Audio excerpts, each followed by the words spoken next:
My dad always liked his women clean. He wanted them pretty and kind. He longed for a perfect being without any flaws. Her only thoughts would be love and admiration for him. He has a whole list of qualities that this mythical creature should fulfill, and it might not surprise you that he hasn't had a long-term relationship since my mum left 5 years ago. I was sure that he'd never find his perfect match, and even though I love my dad, I didn't think he deserved to find her. However, despite all odds, he did find the woman of his dreams, and it's the worst thing that's ever happened to us. Ever since her presence came into my life, I constantly feel as if something is suffocating me. Even before my dad officially introduced Jana, I wondered what kind of motives she could have for dating him. He'd started dropping her name during our phone calls a few weeks ago. I don't live at home at the moment because I go to uni in Bavaria, and my dad lives on the outskirts of Berlin in a house that's much too big for him. I could already tell how excited he was about her, and I was happy for him until I learned more about her. Jana is closer to my age than his. She is gorgeous, as he always wanted, flawless. Clear skin, shiny golden hair. Her makeup matches her features perfectly, and it's never too much. She dresses modestly but sexy. Jana cooks 5-star meals and makes sure every spot in the house is always spotless. She takes care of our overgrown garden and scares away children that try to play pranks. The question is, what does she see in him? Look, despite his odd views of love, my dad's a nice guy, the quiet type, always in his own head but not really deserving of a live-in mate that fulfills all his dreams. The one thing people might admire about him is his job, but he does some shady stuff with it too. He's a surgeon and makes decent money, but some of it comes in pretty shady ways, like when one of his mobster connections, some dead-eyed creep from one of the Kurdish clans in Berlin, drags in yet another cut-up gangster late at night.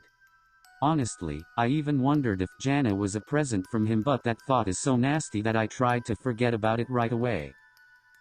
Before I arrived in Berlin, I was skeptical but also curious to meet the woman of his dreams. Now I wish I'd gone to Spain with my friends instead of spending my spring vacation with Dad and his new flame.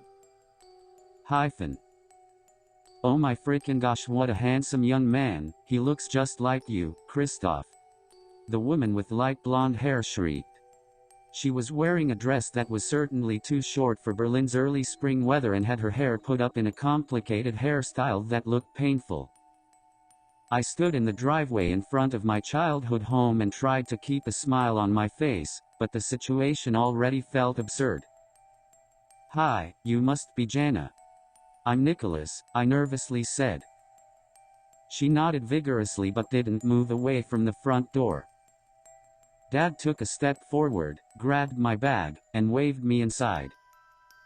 They both looked far too excited to see me, but before I could pass the threshold, Jana's expression fell completely. Her face was serious, her eyes wide open, and she simply stared at me, staying in the doorframe so I couldn't pass by. She looked angry. Then Dad appeared behind her and gently put his hands on her shoulders. "Buddy, Jana really can't stand it when you drag in dirt." I looked down at my shoes. They were a bit dirty but really not that much. Jana, however, looked at me like I was the Antichrist. I cleaned my sneakers and followed the crazy couple inside. You know how in movies and shows the actors never actually eat any food? For example, they have a lunch scene, and every time they bring a bite to their mouth, the camera shifts somewhere else. Or they play around with their salads without ever taking a bite. Jana ate like that. She'd baked a cake. Carrot cake with frosting and small marzipan carrots accompanied with freshly brewed coffee. We sat in our living room, which had never looked more tidy and clean. Dad shoved one bite after the other in, speaking with his mouth open. "So, how's school? Got a girlfriend? Boyfriend, maybe?" Jana sat there the entire time, turning her head to the left to smile at my dad, and turning her head to the right to smile at me. Her perfectly cut piece of cake was sitting on her plate with a neatly folded napkin. She kept moving her fork near the cake, never really touching it. From time to time she would take the saucer with her cup of coffee. But nothing touched her lips. Just like in the movies. "Why are you not eating, sweetheart?" she asked when she noticed I was staring at her. "It's not poisoned, you know. You won't get hurt as long as you don't make anything dirty," she laughed. "You're not eating either," I answered in a dry tone. "Well, you know how women are. Help me finish it." She tilted her head and I swear for a few minutes she forgot that people have to blink. That evening my father needed to go to the hospital for his shift, so I decided I would go to my room to take a nap. Before Dad left, he came up to my room, which was the only place in the house that still looked messy, and took a seat on my bed. He looked nervous. "I know it's weird, having a woman in this house again. But I do really like her, Nick." Jana was downstairs cleaning the kitchen. I nodded. "Yeah, I get that, but how do I say this without hurting your feelings? Something is not right about her, Dad," I whispered. Dad rolled his eyes. "She simply likes things done a certain way. But don't worry, you'll totally learn. Actually, to make things easier I wrote a little list." He handed me a piece of paper. "Be a good boy and who knows, we might become a happy little family soon." He grinned and ruffled my hair like I was a little kid. "You know something's not that right about you either, Dad," I half joked. "Ha. See you later, buddy. Don't bug Jana too much." He went downstairs and I heard them chatting and giggling in the kitchen. They really were acting like teenagers. Maybe I was exaggerating, I thought, until I took a look at the list Dad had given me. "Jana hates it when you forget to lock the door. Jana hates television and all form of media. She won't like it if you use your phone around her. Jana doesn't like it when you use the kitchen. Jana." With a loud thud, the front door closed downstairs. Not even a second later I heard her sprinting upstairs. She stopped right in front of my room, breathing audibly in front of it. I could just imagine her nose pressed against the wood.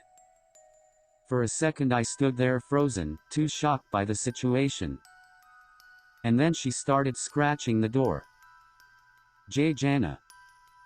"Nicholas," she whispered, "help me with dinner." Her voice sounded raspy. I swallowed and remembered what Dad wrote on the list. "Jana doesn't like it when you use the kitchen." Sorry, I'm really tired. I want to take a nap." She kept scratching a little longer, but finally, I heard her leave. For the next few hours, I stayed in my room.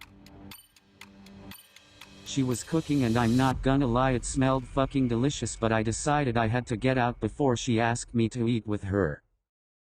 I grabbed my phone and my wallet and headed downstairs as quickly as I could. Just as I reached the door, I felt her presence behind me. Ignoring it, I turned the knob, but the door was locked.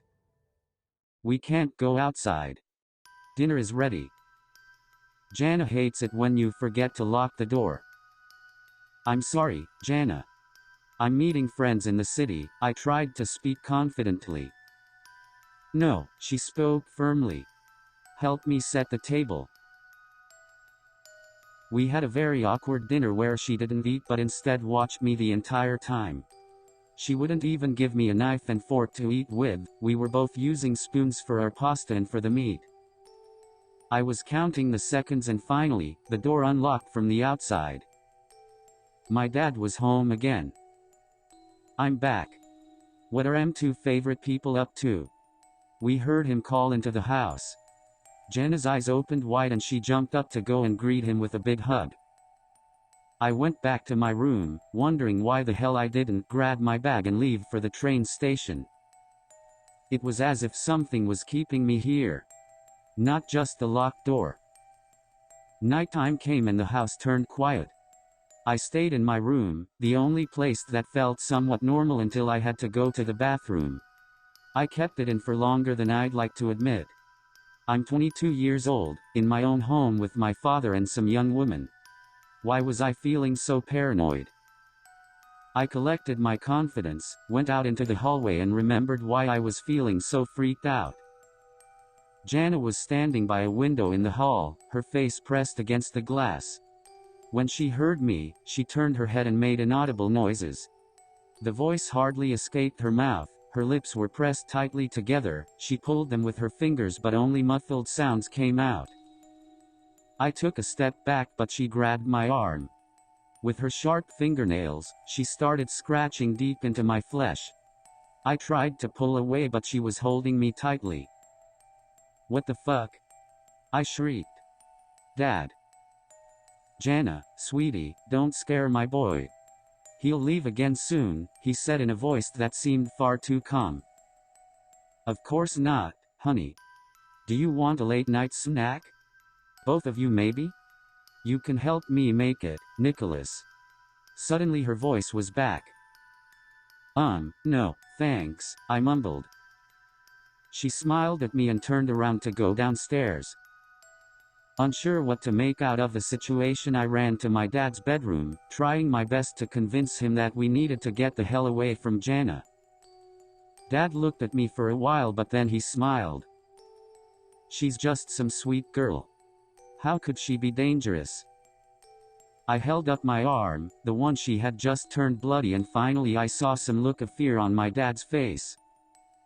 How did she do that? He whispered. I control everything she does. What? I looked at my arm and noticed that she hadn't simply scratched me. She'd tried to write something. Help. And finally, it clicked. It was him. The things on the list weren't her rules, they were his. There were no knives because he kept them away from her. She was the one trapped in here. But why didn't she tell me while my father was at work? He grinned when he saw my brain working. Nicholas, my boy, this is going to be great for us. Jana is only the first step, I can do so much more. How? Do you remember Soran? I took care of his people sometimes. I nodded, a bitter taste filling my mouth. Soran, the mobster with no remorse. Well, he wanted to say thank you and put this thing inside of me. At first, I thought it would hurt me but it doesn't. Instead, it's given me power. His grin got even bigger. It's given me the ability to be really convincing. Oh, don't look at me like that. She's happy. I can tell. We get along great and you know she might be your stepmom soon. I don't understand. Dad, that's impossible. His expression got more serious, his voice louder. How do you think Soren is able to control all of Berlin, huh? He has everything a man could wish for and now he's shared some of that power with me. I've been stitching up those shitty criminals for decades now. I deserve some reward. I felt like I was about to throw up, my hands got all sweaty. He put my face in his big hands. Don't look so scared, my sweet boy. You will never be hurt. The three of us will be so happy together. And who knows? Perhaps I'll even be able to let you have a taste of this power soon too.